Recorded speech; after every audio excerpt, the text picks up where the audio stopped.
Standard Oil is gone, but Rockefeller's logic remains. When the Supreme Court broke it up in 1911, the structure disappeared, not the system. His real innovation was controlling choke points, refineries, pipelines, transport, and railroad rebates, turning efficiency into dominance. Today, monopolies look like platforms and ecosystems. Control infrastructure, set the rules, and dominance persists. Horizontal and vertical integration, financial consolidation, and narrative framing create power disguised as innovation. This design is everywhere: telecom, banking, tech, and pharma. Systems endure by solving problems while concentrating influence. Dismantling one company doesn't erase the logic, it replicates. The lesson: true power isn't obvious, it's indispensable. Standard Oil is gone, but the system Rockefeller built still runs the world. Before Rockefeller controlled oil, he learned people were unreliable. His father taught manipulation, his mother, strict order. Methodical from youth, he saw money as proof of control and competition as wasteful. Competition is a sin wasn't arrogance. It was his goal to eliminate the game entirely. Most people assume John D. Rockefeller got rich by drilling oil. He didn't. He largely avoided it. In the chaotic 1800s oil boom, drilling was unpredictable, with prices swinging wildly. Rockefeller wanted stability, not speculation. So he focused on refining, the unglamorous but essential step every barrel required. Refineries were choke points. He began buying them across Cleveland, then optimized relentlessly, cutting waste, lowering costs, and securing better contracts. More importantly, he integrated vertically, controlling barrels, storage, pipelines, and transport. From ground to consumer, oil passed through his system. That scale let him operate cheaper than rivals, undercutting them when needed and outlasting them when not. Competitors didn't need to be crushed. They just needed time. By the early 1870s, Cleveland was a crowded refining hub, with dozens of competitors fighting thin margins and volatile prices. John D. Rockefeller saw not competition, but inefficiency. He approached rival refiners with a simple choice: sell at a fair price or compete against his lower costs and superior transport access. Those who refused faced temporary price cuts below cost, losses they couldn't survive but Standard Oil could absorb.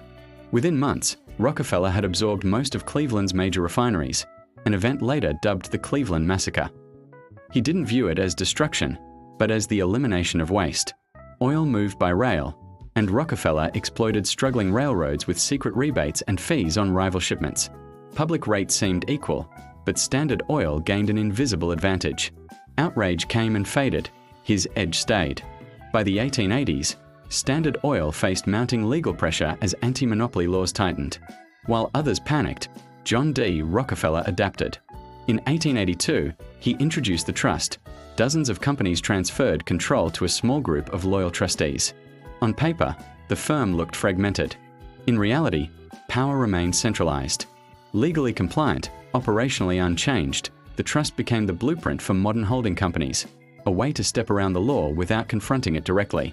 By 1911, public pressure forced the US Supreme Court to break up Standard Oil into 34 companies, widely seen as a victory over monopoly power. But John D. Rockefeller owned shares in all of them. As separate firms, their value surged, making him even richer. Many, including Exxon, Mobil, and Chevron, went on to dominate global energy. The monopoly didn't disappear. It multiplied.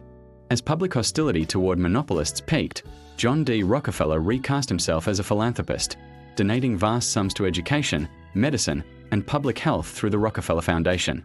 Supporters saw generosity. Critics saw reputation management and influence without ownership. What's undeniable is the outcome. His image shifted from villain to benefactor. John D. Rockefeller didn't see modern tech giants, but they follow his blueprint: vertical integration, choke points, loss-leading dominance, and legal fragmentation with operational unity. Oil became data. Pipelines became platforms. Efficiency replaced force. Competition vanishes, not by conquest, but by inevitability. Standard Oil is gone, but Rockefeller's logic remains. The system rewards consolidation, punishes fragmentation, and tightens control quietly. Power isn't about owning everything. It's about controlling the narrowest choke points. In the 19th century, oil powered the world. Today, data does. Platforms refine it, making themselves unavoidable. Free services, email, search, social networks, operate at a loss to collect something far more valuable than cash: behavior. Competitors vanish, not by force, but because survival becomes impossible. Rockefeller's trust looked fragmented but acted as one. Today, holding companies, subsidiaries, and spin-offs do the same. From outside, competition. Inside, coordination, shared infrastructure, unified data, and control over visibility. Critics call it hard to regulate, but it feels like efficiency, not monopoly. Google exemplifies Rockefeller's blueprint today. On the surface, it seems diverse: search, maps, YouTube, Gmail, Android, but structurally, it's one integrated system. Search is free. Attention and data are the real products. Every interaction feeds an advantage competitors can't match. Vertical integration, Android, search, YouTube, ads, reinforces the whole stack. Like Standard Oil, Google can operate parts at minimal profit to protect the system. Framed as innovation and convenience, this structure makes true competition nearly impossible. Regulators have scrutinized Google with fines and antitrust actions, but little changes structurally. Costs are absorbed, product tweaks adjust optics, and power remains spread across its ecosystem. Like Rockefeller's trust, it shows legal compliance and apparent fragmentation without losing control. Critics argue regulators focus on market share while true power lies in data and ecosystem dependency. Google's dominance doesn't feel coercive, leaving is optional, but alternatives come with friction, weaker results, and smaller ecosystems. Over time, convenience turns into dependency. Rockefeller used price pressure. Google uses habit. The method changed, but the outcome remains. Calls to break up Google resurface: split search, separate YouTube, detach Android. But breaking Standard Oil didn't erase Rockefeller's power, it redistributed it. A Google breakup could do the same: independent companies, shared investors, interdependent data. The question remains: is the problem size or structure? Google didn't invent this playbook. It inherited, optimized, and modernized it. Rockefeller's incentives, scale, predictability, control, still apply. Google isn't the end. It's just a chapter. Breaking big companies doesn't always weaken them. It can strengthen them. Like Standard Oil, modern splits preserve influence through stocks, investors, and incentives. Public sees fragmentation. The system sees resilience. Rockefeller knew influence needs legitimacy. Philanthropy masks control, and that subtlety is why it works. Rockefeller didn't invent human nature. He exploited it.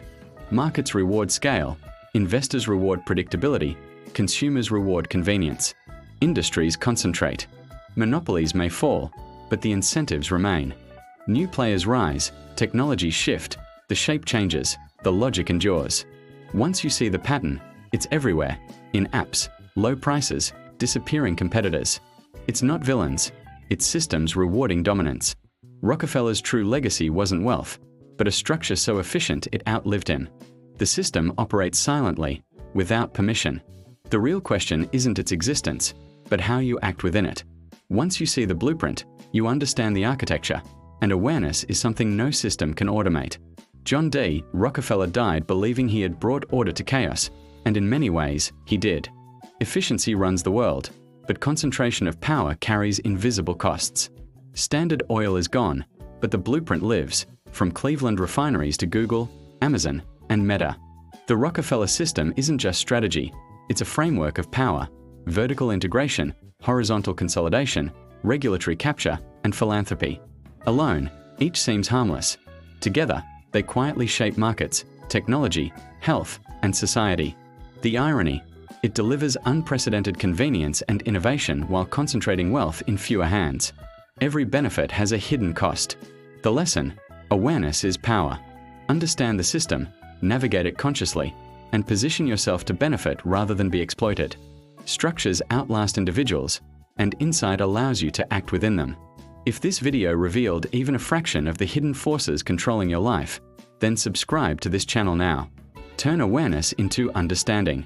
Turn understanding into strategy. Every week, we break down the structures shaping modern wealth, industry, and power. Every insight you gain here is a step toward clarity in a world engineered for control.